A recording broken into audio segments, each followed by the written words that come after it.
I have a daughter. Her name is Lisa. I met a woman of my age at work when I was 35.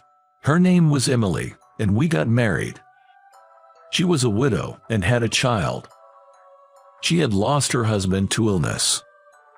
At that time, Lisa was only 6 years old. Lisa, this is your new dad. Nice to meet you, Lisa. Nice to meet you too. Without looking up and making eye contact with me, she answered in a small voice. It seemed Lisa was very attached to her deceased father. I heard she was adored by him as she was an only child. So Lisa wouldn't warm up to me even after her mother and I got married. Even when I offered to play with her, it didn't go well. Lisa, I will read you a storybook. No. Saying so, she would run into her bedroom. I took Lisa on trips and to amusement parks, but she still wouldn't talk to me. It was understandable that she couldn't get used to the idea of a stranger, like myself, suddenly becoming her new dad. But still, it made me sad we couldn't bond at all. Emily said she'll open up to you someday, but that didn't happen. Lisa never called me dad. When I married Emily, I vowed to myself that I would love her daughter as my own. I believed that she would eventually understand my feelings. Lisa was very studious, especially diligent about the things she was interested in. She had an interest especially in acting. At her request, we found her a theatrical troupe to join. She was only 10 years old when she started acting, but her dedication to practice was impressive. She was inspired by a play she saw in elementary school and wanted to be on stage herself. I know I was an overly proud parent, but even I could tell Lisa was a good actor. Whenever I heard Lisa was performing, Emily and I went to see her play. After the play, I praised her as much as I could, and the three of us went out for a nice meal. Lisa, your performance was wonderful. I was so moved at that particular scene that I couldn't help crying. Yet, no matter how much I praised her, her responses were always indifferent. She would often say, "Yeah," or "I see," but that didn't bother me at all. I just hoped she would open up bit by bit. Years passed. However, even as a teenager, Lisa still wouldn't call me dad. It was around this time that Emily started acting strangely. I first noticed it when I bumped into our next-door neighbor, Sophia, in the elevator of our apartment building. "Good morning. Are you off to work today? You know, we're not as well off as your family is. I see your wife always leaves in the early afternoon, dressed up nicely. Maybe she's going for a fancy lunch." I don't know. That night, I mentioned this to Emily, and she looked guilty for some reason. After that, she started avoiding me. She started coming home late under the pretext of doing overtime, and always smelt of alcohol. She wouldn't listen to my concerns, and I realized she had changed a lot. Lisa, meanwhile, continued to focus on her theater practice, ignoring her mother's behavior. When Lisa turned 15, Emily suddenly told me that she wanted a divorce. Apparently, she was attracted to someone at her workplace. I had sensed she didn't have feelings for me anymore. Staying together in such a state was only painful for both of us. In fact, I didn't even want to live with someone who was so selfish. I said, "I understand," and we both agreed to end our marriage amicably. Even though I knew the answer, I asked Lisa anyway, "Who do you want to live with, Mom or myself?" Without hesitation, she said, "Mom." Long story short, Emily and Lisa left, and I later heard Emily remarried. I wondered what my life was all about and felt like a complete failure as a husband and father. I spent my days blaming myself for everything that had happened.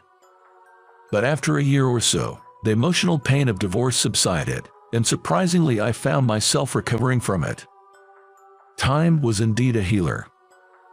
A decade flew by, and I lost contact with Emily and became estranged from Lisa. I lived a simple life, not getting deeply involved with women.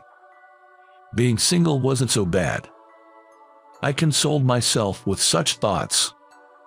One day, I happened to see something totally unexpected. Coming home after working overtime, I just wanted to relax. I was watching TV, having a few beers. A play by a theater troupe was broadcasted. I used to go and watch plays. And I thought of Lisa. I wondered how she was doing. I wasn't really concentrating on what was on TV when a woman who looked like Lisa suddenly appeared on the show. I couldn't believe my eyes. Is that Lisa? After the play ended, I watched the credits roll. Among the names of the performers was Lisa Smith. The surname Smith must be Emily's latest husband's. I had mixed feelings. Lisa on TV had grown into such a beautiful woman. She must have worked so hard for her dreams. Seeing her again, even on TV, made me very happy. Curious about Lisa, I looked her up on the internet, something I never thought of doing. I found out she was very active on a video streaming site. Lisa, busy with her theater group, still managed to find time to update her videos daily. I remembered how hard-working she had always been. Since then, I started watching her videos every day without fail. Her videos were about her daily life and small talks and such. She didn't have many fans, but I noticed some dedicated ones were commenting daily. I was surprised at how worried I felt. Considering I was no longer her parent, I had to laugh at myself. Some time after I started watching her videos, Lisa posted a video titled, "Something I Want to Say." Something was telling me this was completely different from her usual content. I played the video. It wasn't the usual Lisa there, but she looked rather serious. She began with, "There's something I regret." Then, with a sincere look, she continued, "When I was 6, my mom remarried, and I got a new dad. He loved me unconditionally, but back then, I couldn't forget my real dad, who passed away when I was very little, and couldn't open up to this new dad. I never even called him dad. Despite all his efforts for me, I never said thank you to him. I must have been a bad daughter. He supported my acting so much." Watching the video, I said, "That wasn't even your fault," and found myself crying. I couldn't stop crying as I stared at my stepdaughter on the screen. Without thinking, I wrote in the comments, "I'm sure your stepdad will be happy seeing you succeed and be very proud of you." After watching this video, my desire to see her grew. A month later, I found out Lisa's theater group was performing at a concert hall in the city. I can finally get to see Lisa. That was what I thought. I took a day off from work just to get her ticket for Lisa's play. As soon as I got my ticket, I came home and marked the day on a calendar with a big circle. As the day of her performance approached, I found myself feeling strangely nervous. And I didn't know why. On the opening day, I left home early and headed to the venue. There weren't many people in the audience. I chose a seat on the side of the stage, worried about being recognized by Lisa. It had been 10 years. She probably wouldn't even remember my face. Yet, I still wondered what I would do if she noticed me. I waited for the play to start, my heart racing. It had been a long time since I felt this tense. The curtain rose, and the play began. Lisa wasn't the lead, but her role had quite a few lines. I thought, as a proud father, that her acting was the best among all the performers. Just watching her performance, I started crying, not sobbing or anything, but the tears started falling. At some stage, I thought our eyes met for a second, but it might have been my imagination. After the play ended, I went to the reception, intended to leave a bouquet of flowers for Lisa. After spoken to the receptionist and turned around, I saw Lisa standing there. I got so nervous I was unable to speak for a while. Finally, I managed to say, "Hey, long time no see, you were amazing." Lisa smiled and said, "You came. Thank you. I just happened to find out your troupe was performing. I stumbled over my words nervously. We stood there, smiling at each other, speechless. Then, someone from her troupe called her from afar, and she replied loudly, "I'll be right there." Lisa then asked, "If you have time, can we talk a bit? Could you wait for me?" "Of course," I replied. About 20 minutes later, Lisa came back with her belongings, holding the bouquet I had given her. She looked extremely happy. We walked to a nearby cafe.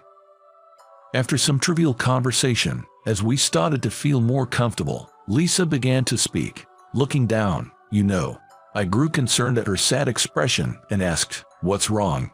Lisa shared bits about her life after Emily and I divorced.